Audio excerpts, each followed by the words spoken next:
Assalamualaikum warahmatullahi wabarakatuh. Bismillahirrahmanirrahim. Alhamdulillahirabbil alamin. Wassalatu wassalamu ala Rasulillah Sayyidina wa Maulana Muhammad bin Abdillah wa ala alihi wa sahbihi wa barik wa sallim ajma'in. Allahumma salli ala nuril anwar wa sirril asrar wa tiryadil ahyar wa miftahi babil yasar Sayyidina wa Maulana Muhammadin al-Mukhtar wa alihi al-athhar wa ashabihi al-ahyar adada ni'amillahi wa iftari.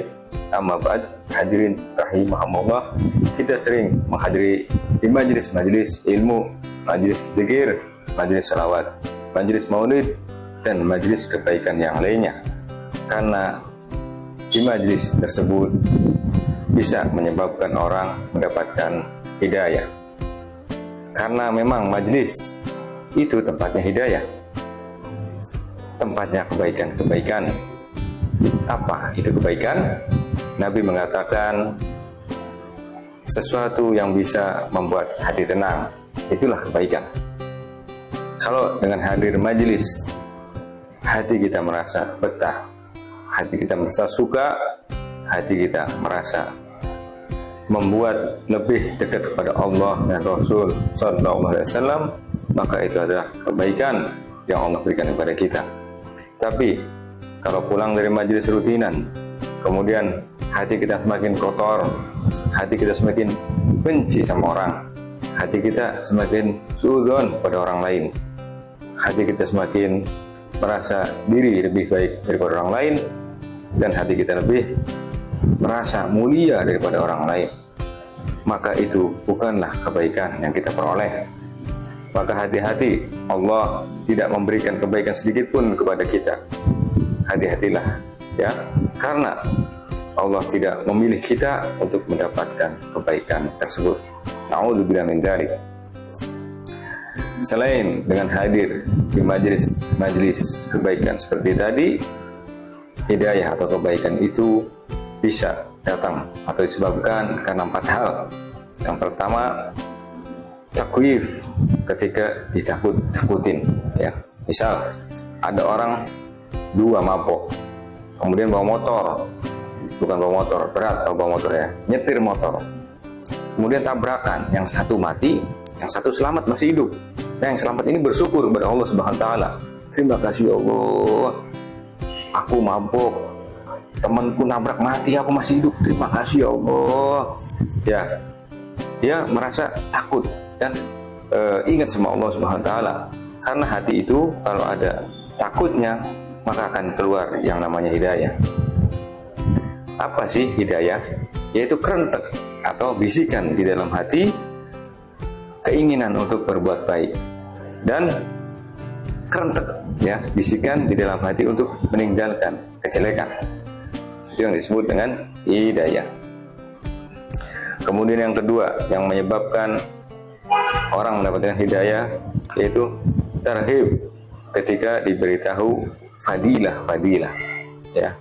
Misalnya kita diberitahu manfaatnya sholawat Jibil Qulub buat apa, manfaatnya sholawat Fatih buat apa, manfaatnya membaca sholawat buat apa, fadilahnya, atau zikir Ya Latif, atau zikir apa yang menyebut nama Allah, kita diberitahu fadilahnya.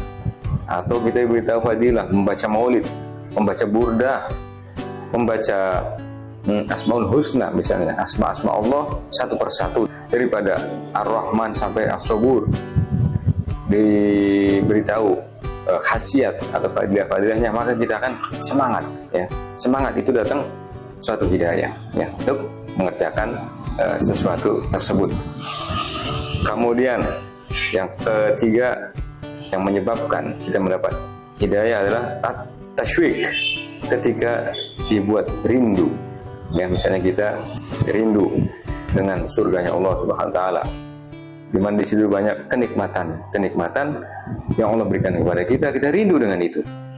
Kemudian kita rindu dengan Rasul Sallallahu Alaihi Wasallam, karena Rasul adalah makhluk yang paling mulia yang Allah ciptakan, kekasih Allah Subhanahu wa taala, dan kita rindu kepada Allah Subhanahu wa taala, maka itu akan datang yang namanya hidayah.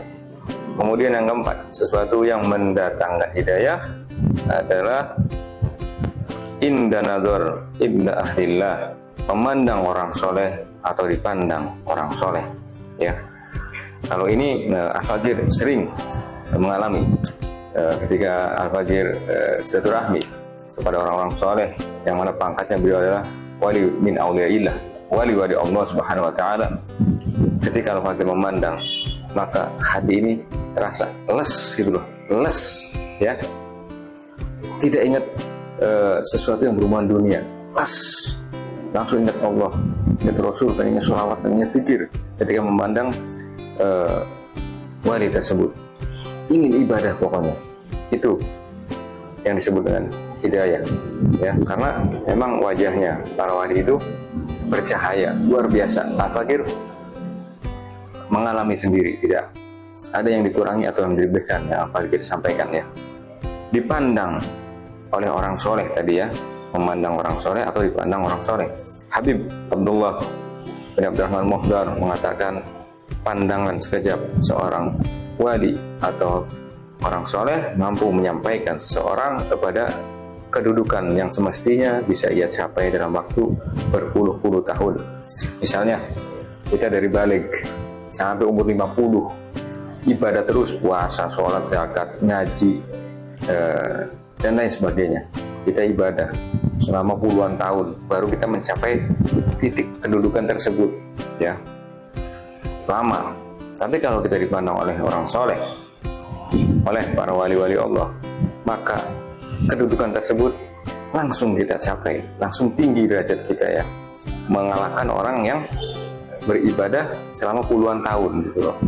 Bisa kita capai cepat. Kalau di dalam game sih, kalau kita main reguler biasa gitu, ya, kita mainnya harus tiap hari untuk naik level, tiap hari sedikit lama-lama naik kan. Ya, tapi kalau kita pakai cheat, ya, pakai cheat itu langsung kita naiknya tinggi levelnya, ya, bisa kita naik langsung tinggi levelnya kalau kita pakai cheat. Ya begitulah kira-kira kalau kita diibaratkan dengan game, ya. Dan dikatakan al jalisu salih khairu minal wihdah wal wihdah khairu minal jalisi su. Duduk bareng bersama dengan orang saleh itu lebih baik daripada kita menyendiri. Dan kita menyendiri atau khalwat itu lebih baik daripada punya teman sahabat yang tidak baik, yang akan merubah tabiat kita, yang akan merubah sifat kita, yang akan merubah karakter kita, ya. Kenapa? Karena teman, apalagi teman duduk, teman ngopi, ya, itu bisa merubah kita. Pengaruhnya itu sangat kuat. Jadi hati-hati kita dalam memilih teman duduk kita, ya. Karena menjalis janis, siapa yang duduk bersama orang tersebut maka akan menjadi seperti orang tersebut, gitu, ya. Misalnya kita duduk bersama dengan orang yang suka mabok. Kalau iman kita nggak kuat, kita akan ikut mabok, nyoba dulu sedikit-sedikit gitu kan, ditawarin nyoba ikut-ikutan mabok. Kemudian kita duduk bersama orang-orang yang suka judi, main, maka kita akan ke bawah main slot misalnya bareng sama temen, atau judi langsung. Kita akan sedikit-sedikit ke bawah, ikut-ikutan. Awalnya sedikit, lama-lama jadi ketagihan gitu kan. Kita duduk bersama dengan orang-orang yang suka bohong, maka kita akan mau tidak mau akan menjadi seperti itu, suka bohong. Kita duduk bersama dengan orang-orang yang suka fitnah, ya. Misal dalam teman ngopi itu 5 orang, ya, yang satu bilang, "Hei, si Fulan pernah anak kasih uang 3 juta jual motor putih anak," kata si ahlu fitnah ini, yang tukang fitnah ini. "Terus aku beri cuma-cuma kepada si Fulan, tapi kok si Fulan perlakuannya begini ya sama anak." Ya, kalau teman duduknya tadi tidak tabayun, nerima, ngangguk-ngangguk aja, oh iya. Apalagi dia sering dikasih sesuatu sama orang yang suka fitnah itu, maka terkena dia, ya, karena itu fitnah. Kalau bahasa Jawanya lebus, ya, dia akan terkena fitnah dan dia jadi ikut-ikutan menjadi orang yang suka fitnah, begitu kira-kiranya. Atau dia duduk bersama dengan orang-orang yang suka ghibah, maka akan menjadi seperti itu. Duduk dengan bersama orang-orang yang suka hasud, maka akan menjadi seperti itu juga, ke bawah-bawah dia suka ngasutin orang, ya.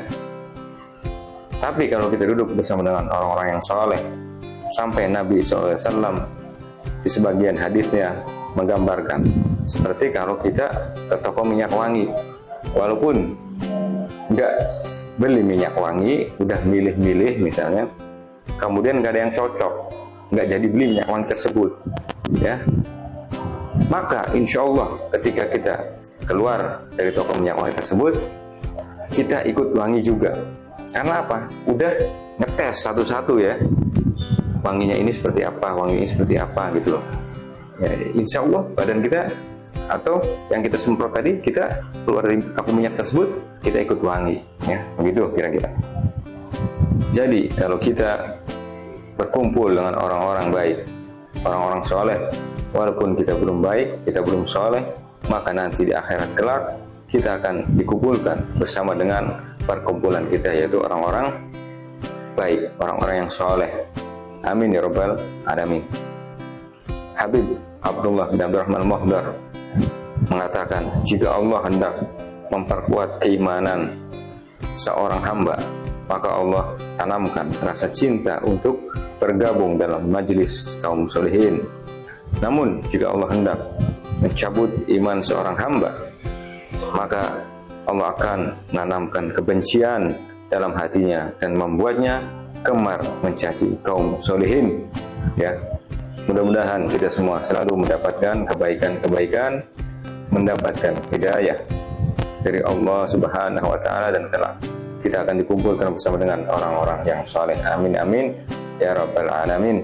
Kalau ada yang ingin dibahas tentang apa, silakan komen, ya. Insyaallah Al-Faqir akan membahasnya. Kurang lebihnya Al-Faqir minta maaf. Itu saja mungkin yang dapat Al-Faqir sampaikan. Semoga bermanfaat. Wabillahi taufiq wal hidayah wa minkum. Wassalamualaikum warahmatullahi wabarakatuh.